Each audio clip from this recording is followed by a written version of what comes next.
Assalamualaikum warahmatullahi wabarakatuh. Perkenalkan, nama saya Siti Nurain Pulhulawah, NIM 13142192. Saya akan memaparkan materi tentang hakikat kepegawaian untuk pembangunan.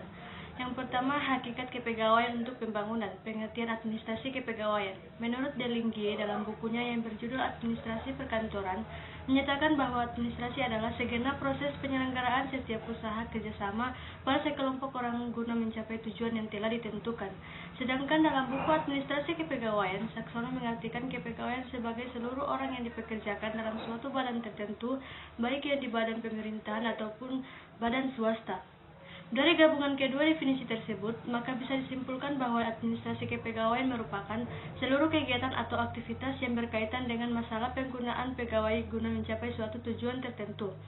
Berikut proses penerimaan tenaga kerja. Yang pertama, penarikan tenaga kerja. Dapat dikatakan bahwa sesungguhnya pencapaian atau penarikan tenaga kerja dilakukan setelah diketahui kualifikasi yang harus dimiliki tenaga kerja yang akan dicari, antara lain menyangkut pengetahuan, pengalaman, kepribadiannya, dan sebagainya. 2. Sumber-sumber tenaga kerja. Dalam hal ini, pihak perusahaan dapat memilih tenaga kerja dari dua macam sumber, yaitu dari dalam dan dari luar perusahaan tersebut. 3. Seleksi dan orientasi. Setelah pihak memperoleh calon pekerja atau pegawai, selanjutnya perusahaan menyelenggarakan seleksi yang kemudian diteruskan dengan orientasi. Seleksi ini dimaksudkan untuk memilih bibit-bibit unggul. Berikut pembinaan dan keamanan tenaga kerja. Salah satu pembinaan yang diberikan kepada tenaga kerja yaitu keamanan dan keselamatan kerja.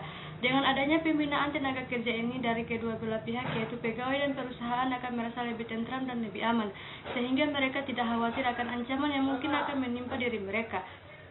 Terakhir, pemutusan hubungan kerja dan pensiun. A. Dalam pemutusan hubungan kerja pasti ada alasan-alasannya. Yang pertama, pemutusan hubungan kerja karena keinginan pengusaha. Yang kedua, pemutusan hubungan kerja pegawai karena keinginan pekerja. Dan yang ketiga, pemutusan hubungan kerja kepada pegawai karena alasan lain. B. Pensiun. Sebenarnya program pensiun bukan hanya menguntungkan pihak pegawai atau pekerja saja, tetapi juga menguntungkan pihak perusahaan itu sendiri. Sekian dari saya, wabillahi taufiq wal hidayah. Wassalamualaikum warahmatullahi wabarakatuh.